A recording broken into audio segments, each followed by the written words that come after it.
Welcome into the Kingdom Mandate.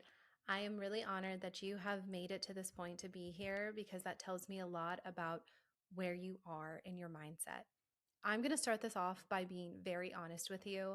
When you joined, you saw that there were different times. And by the world's way, typically webinars work in the way that they're either live and streamed at a very specific time or they're simulated live. And you're seeing a lot of comments come in. There's tons of people excited. I'm going to tell you that 9 times out of 10, those are not real people commenting. I didn't want that. And so, yes, this what you're seeing is pre recorded. And I did that for a couple of different reasons. First of all, I needed to tell you this because I want to be authentic. My heart told me that I couldn't operate in the way that the world tells me to just for the sake of getting more people in. I needed to be real with you and tell you that potentially when you are watching this, you're the only one watching it, and that is okay. I wanted to record this in a way that honored your life and your schedule as well as mine. And so I did a couple of different option times for you to join what works best for you. And it also allows me to show up in a way that is true and honest with you instead of simulating something and creating and fabricating something that just isn't real. So I just need you to know that at the start of this. So there is no chat. Even if this were live, I actually would not include it because oftentimes they're very distracting. Now, that goes against what most people say for a webinar because that gets the energy and the environment, but I'm meeting you right where you're at.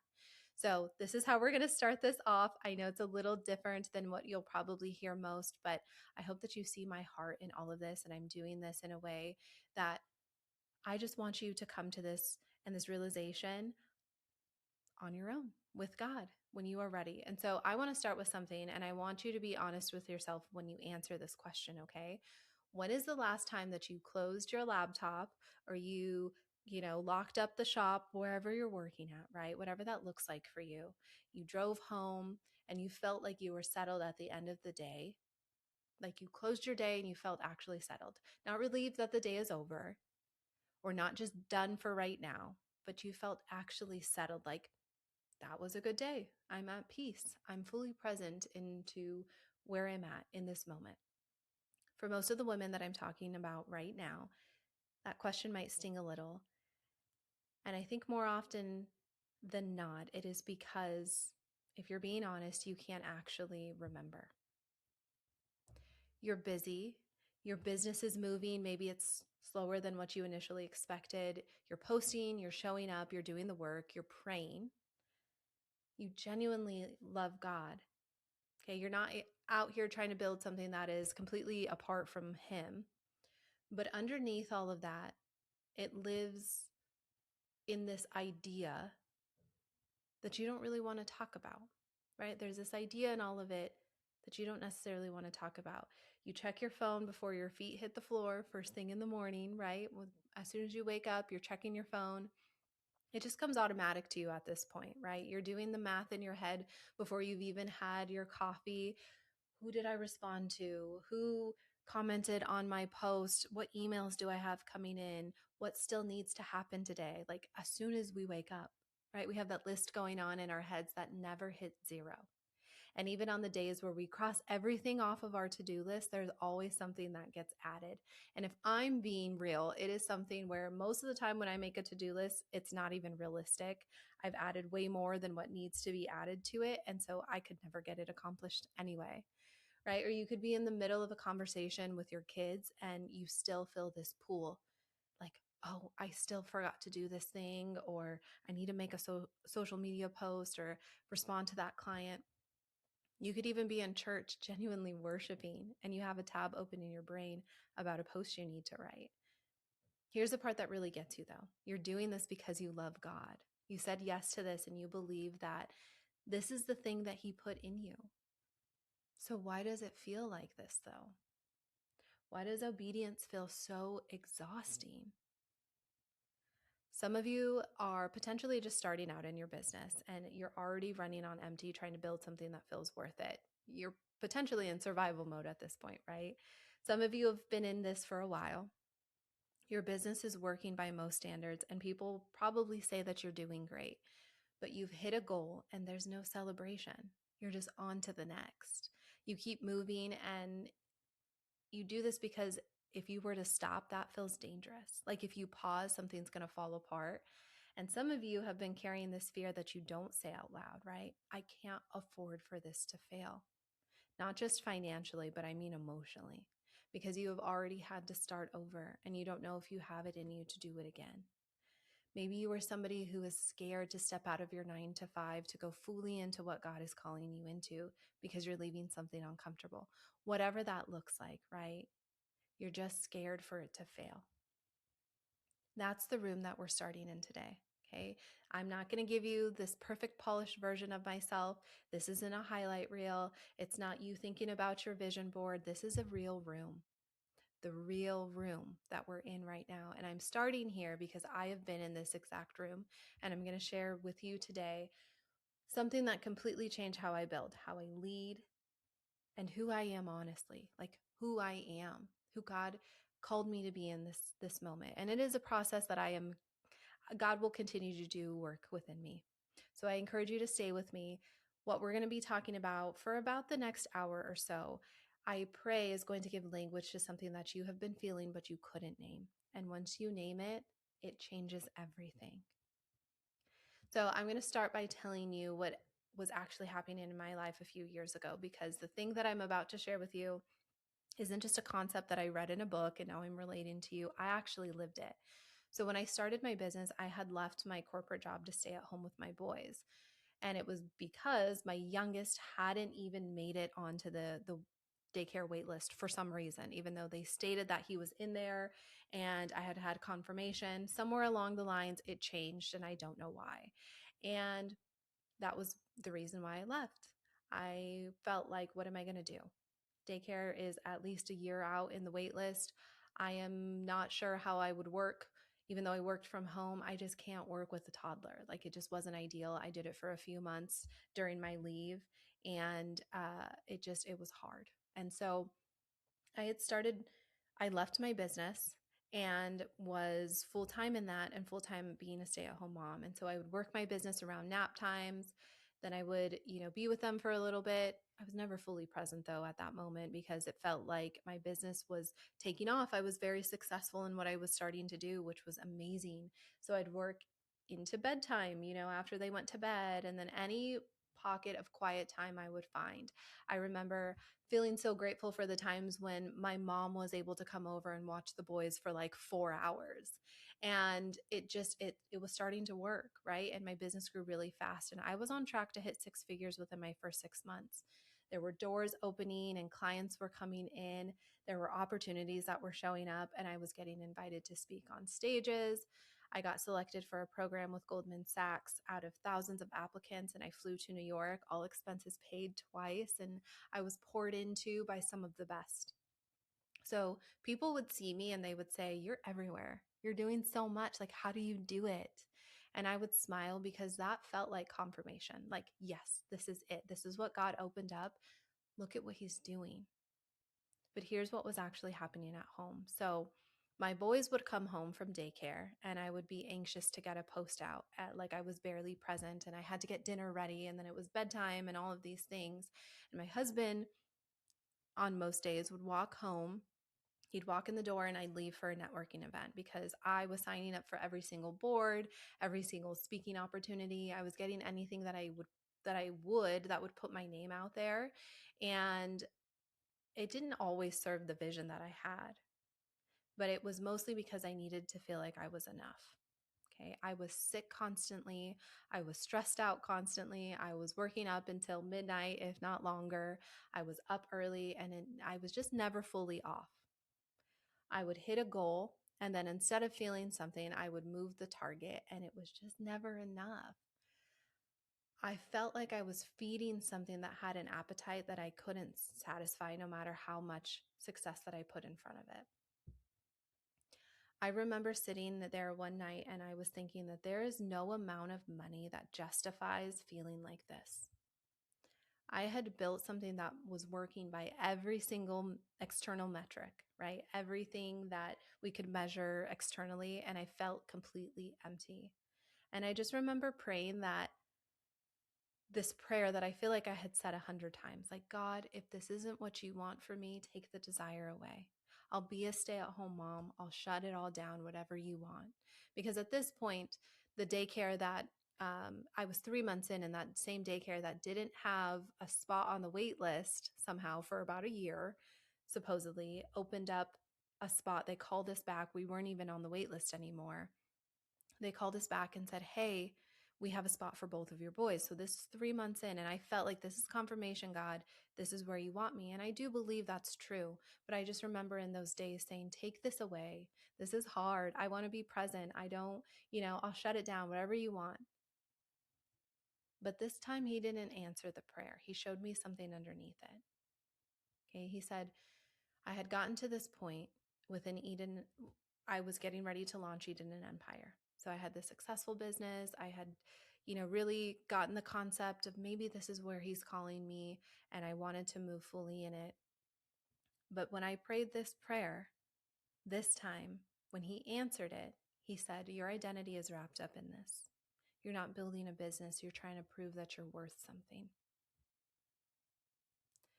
The rejection that I had felt growing up, the need to be validated by being excellent at everything, I had this belief that if I was just successful enough, that would mean that I was worthy enough, that God had to go into all of it and reframe that for me. Like he had to get to that point where he was like, no, you're not operating in the right way. He wasn't asking me to stop building. He was asking me to stop building from this place. And the process of dismantling what I had built was the beginning of it. So I started to feel this piece of myself that my clients and the amount of work that I had was distracting me from building within Eden and Empire. So slowly by slowly, I started offloading my clients. I started, going through our contracts and not renewing them. And I started to step back from a lot of opportunities. I stepped away from boards. I started getting quiet just long enough to actually hear direction instead of just generating momentum. That is where Eden and Empire started to be born. Okay, not from my success, but from my surrender to say, I'm going to listen to you, God. I'm going to shut out the noise. And everything that I'm about to show you today is what came out of that season that I was in. So here's what I want you to understand. What you're feeling potentially when you're called into this next pivot moment, because I believe that if you're in this place where you are starting to feel something different, this is not about a personal failure. It's also not a lack of faith. You are also not weak or undisciplined or that you didn't pray hard enough, okay? You have been taught to build inside of a system that was never designed to carry you. So I want to show you what I mean by that. So research on women entrepreneurs shows something that I feel like is very hard to ignore. Women are more likely than men to internalize business performance with our personal worth. So when the numbers are up, they feel like, okay, I'm enough. And when they're down, they start to feel like they are failing as a person, not as a business owner, but as a person. Okay. The hustle culture that we've been swimming in for the last decade is built on a very specific set of beliefs. Your value is your output. The momentum is the goal. And the rest is something that you have earned after you have done enough. If you're not growing, you're dying. And that woman who works the hardest is the one that wins. So those beliefs don't just sit in your business, okay? They get into our nervous systems. They reshape how we relate to God. They make you start treating prayer like a transaction. God, I did my part, now you do yours. The neuroscience actually explains what happens to you physically when you operate inside the system long enough. So there's a part of your brain that is responsible for creativity, for wisdom, and clear direction making. That starts to go offline. So when your brain believes that every single thing depends on you staying sharp and available, what happens is that it shifts into a different gear. It's not a thinking gear. It's more of a scanning gear. So it starts scanning for threats, things that might go wrong, or for what you might miss, and all of that. And that is why you can be doing every single thing right and still feel like you cannot think clearly anymore. Your brain isn't broken. It's doing exactly what it was designed to do, when it perceives constant pressure. It's protecting you. Okay, so the problem in all of this is not that you can't tell the difference between a real emergency and a slow Monday with low engagement, right? It can do those things. When we look at the church world, it hasn't always helped with this either. And there's no condemnation, but I'm being honest. So a lot of us, and a lot of what we call faith in business is still running in that same operative mode, right? It still has that same engine underneath of it. So we put scriptures on top of hustle. Then we quote Proverbs 31. Well, we're still running ourselves to the ground, right? It says God wants the Proverbs 31 woman is the woman who is a business owner, and she does all, and she builds a business and invests and tends to all of these things. We say we're building for God while operating as the sole source of everything. When I look at Romans 12, it says, do not be, so it's Romans 12, 2, and it says, do not be conformed to this world, but be transformed by the renewing of your mind, so that you may prove what is that good and acceptable, perfect will of God. Okay, so in that, when I look at Paul, he wasn't just talking to people about avoiding sin. Okay, he was talking to an entire operating system where the entire way that a person thinks, decides, leads, builds, he wants it to be transformed. He's saying God needs that to be transformed. Not simple tweaks or little bits of improvement, but completely transformed. The world system says move fast, stay visible, prove yourself, outwork every single person, and God will bless what you build. God's design actually says something completely different. And I want to show you exactly what that looks like, because it's not passive. It's not slow, and it's not small. It's actually more effective, and it's just built differently. And so I want to take you back to the garden. This isn't a metaphor. It is an instruction.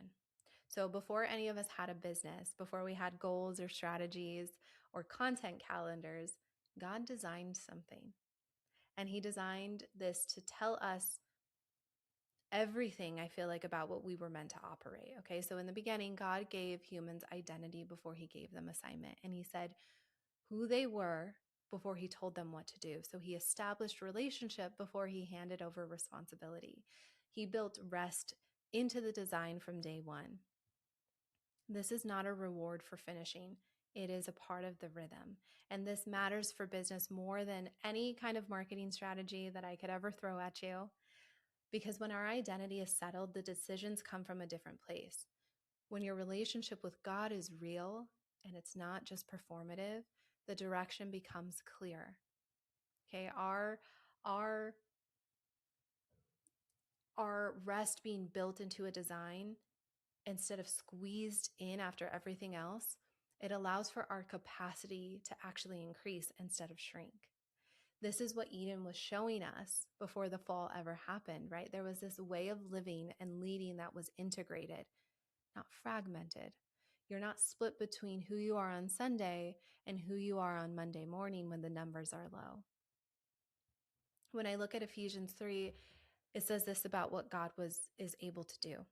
Okay, it says, now to him who is able to do exceedingly abundantly above all that we ask or think, according to the power that works in us. That's in Ephesians chapter 3, verse 20. So according to the power that works in us, not according to our hustle, not according to our strategy. This is in accordance to the power that works within us. So the question that I feel like this passage leaves you with is, what is actually working in you right now? Because whatever is working in you is what is shaping your output. Okay, so if what's working in you is anxiety, then your business is going to be built on anxiety. If what's working in you is the fact that you need to prove yourself, your brand is going to carry that. If what's working in you is pressure, your leadership is going to feel like pressure to everyone around you. But when what is working inside of you is the Spirit of God, there's clarity, there's direction, identity that is settled in Him. It is exceedingly abundantly above what becomes possible. right? Not because you finally got your strategy right, but because the right thing is working in you. Then I look at Abraham. Okay, at this point, he's Abram. That's his name, but we go on to know him as Abraham as his name gets reframed. So in Genesis 12, God comes to Abram and says, "Get out of your country, from your family, and from your father's house to a land that I will show you." Okay, then he says, "I will make you a great nation. I will bless you and make your name great, and you shall be a blessing." There's so much in that. God is also telling Abram to leave this place that is so full of being in focused on the world.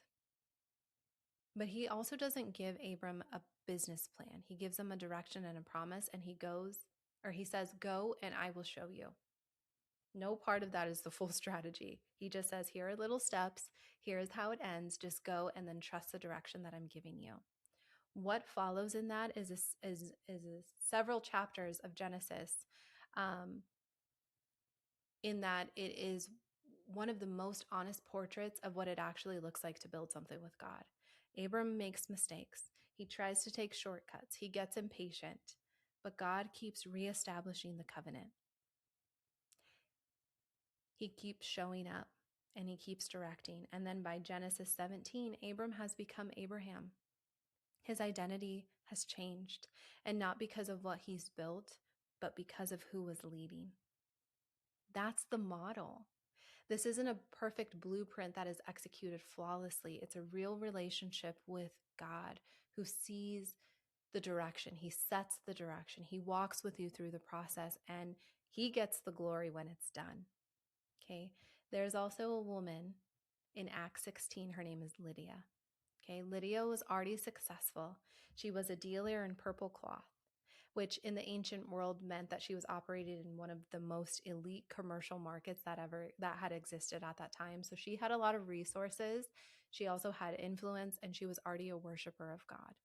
She wasn't someone who needed to be rescued from her ambition. But the thing about Acts 16 is it says something very specific. So it says the Lord opened her heart, and what followed wasn't a collapse of her business. It was an alignment of it.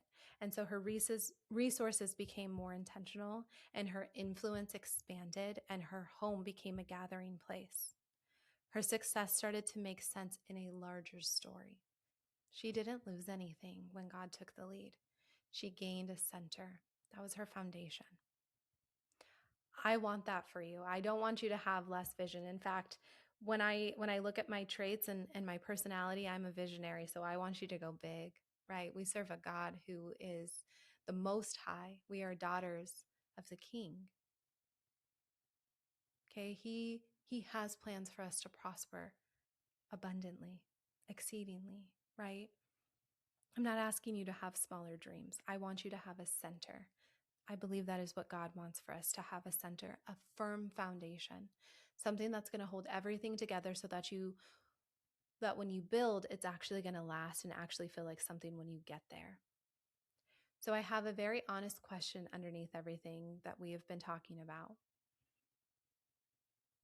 If you already love God and you already pray and you're already showing up, what is actually missing?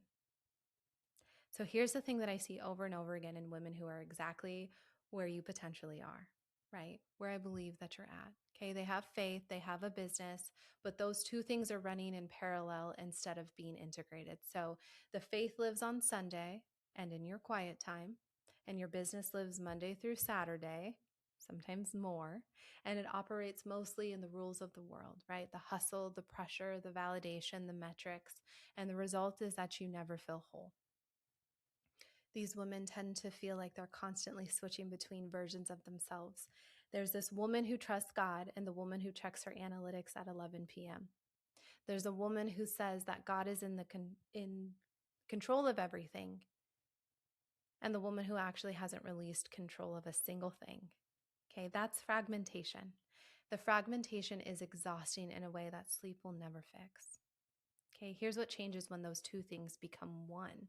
Okay, our decisions stop being reactive and you stop making moves based on what everyone else is doing or what's trending or what you're afraid to miss. You're operating from direction. And so a direction creates focus. That focus, therefore, creates sustainability.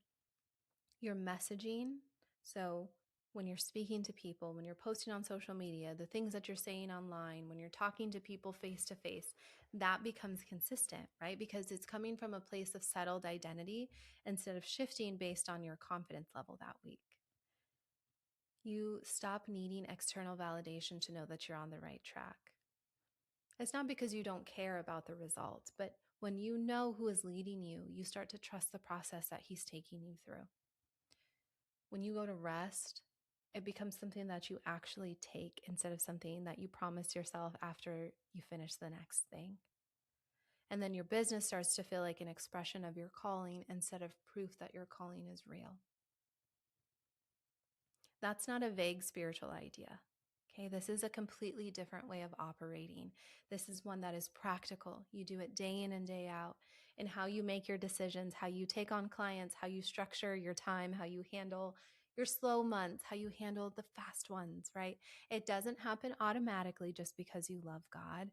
It requires formation, and it requires someone showing you specifically what it looks like to build God's way inside of a modern business, okay? Not what hustle puts with scriptures on top of it. It's actual integration. That is what was missing for me. And that's what Eden Empire exists to give you. And so Eden and Empire is not just a business concept. It's not just a business coaching program. I want to be clear about that because I feel like a lot of that exists out there, and that's just going to give you tactics, more content, more funnels, a stronger offer. And those things have their place. Okay. We'll do those inside of Eden and Empire. But I need to tell you that if your identity is not settled, those tactics just create more pressure for you. If the directions aren't clear, strategy just becomes more noise. If your relationship with God isn't actually integrated into how you build, you're just going to keep hitting goals and they're going to feel empty. Eden and Empire is a formation community. It's where the faith and identity and business formation happen together, and they happen in the right order. And so you'll go through this 12-month curriculum that walks you through exactly what I've been talking about today. It's going to start with who you are in God before you ever touch any sort of strategy or offers or content. We have to get clear on who God is, his promises, be grounded in that. Just know that it's a reminder, a recommissioning, right? We're reorienting our heart posture to be in alignment with him because our identity has to come before assignment every single time. Okay. Then you're going to get practical biblical tools for how to make decisions, how to structure your business, how to handle the seasons when nothing seems to be working, how to build sustainably without fragmenting your life in the process. You're going to be in a community of women who are doing this the same way. You can do this at your own pace. You can do this together in calls. You can have one-on-one work with me. But regardless, you're in a community of women that are not performing for each other and we're not competing, but genuinely building together with God at the center. And so whether you choose the one-on-one tier and you get direct access to me, we're going to work through your specific business, your specific season, your specific calling together. And the thing that I wish existed in all of this is this, right? I wish it existed when I was dismantling everything God told me to take apart. I had to figure it out alone, piece by piece, over the years. I know I had God with me, but I didn't have someone else alongside of me that had walked through this previously and could help diagnose what I was going through, that could help walk me through this. And so Eden and Empire is a shortcut that I wish I had, that I didn't have. Here's what I want you to think about honestly. So, how much longer are you going to stay in this version of building that is already showing you that it doesn't work? How many more goals are you going to hit and feel nothing? How many more nights are you going to close your laptop and feel behind? It's not judgment. I don't mean that in that way. It's an actual real question. And I ask you that because you already have the answer. You felt it potentially when I described your life at the beginning of this. You could recognize yourself in some ways. And recognizing yourself is the beginning of changing it. So right now, Eden and Empire is out open at the founding member rate. That means you get in at the lowest price that the community will ever be. You can do it at your own pace, which is at $47 a month. That gets you the full curriculum, the community, the biblical foundation content, everything inside. Okay.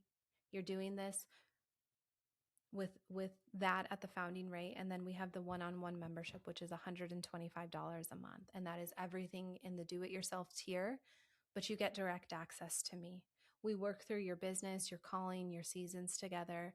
There are 2 one-on-ones that you just get my full attention, and we address whatever is going on in your business. Okay, so both of these prices are doubling in the coming months, and I never say that to pressure you. That's the last thing I want to do. I'm saying it because it's true and you deserve to know it. Okay, so if you're ready to join, go to edenandempire.com. You can sign up directly through there. And if you've heard everything today and you feel ready, but you still have questions and you want to talk about it before you decide, you can book a call with me. So the link is also on the site, and we'll get on the phone, we'll get on a Zoom, whatever that looks like for you, and we'll talk through where you are right now and figure out if this is the right fit in the right time, because it potentially might not be. That is the beauty of me having open enrollment, is that I didn't want to create that sense of urgency when it's not the right season for you. I think the gap between where you are and where you want to be doesn't close by learning more about it. It closes when you step into something different. And Eden and Empire is that something different. And I'm praying I will see you inside.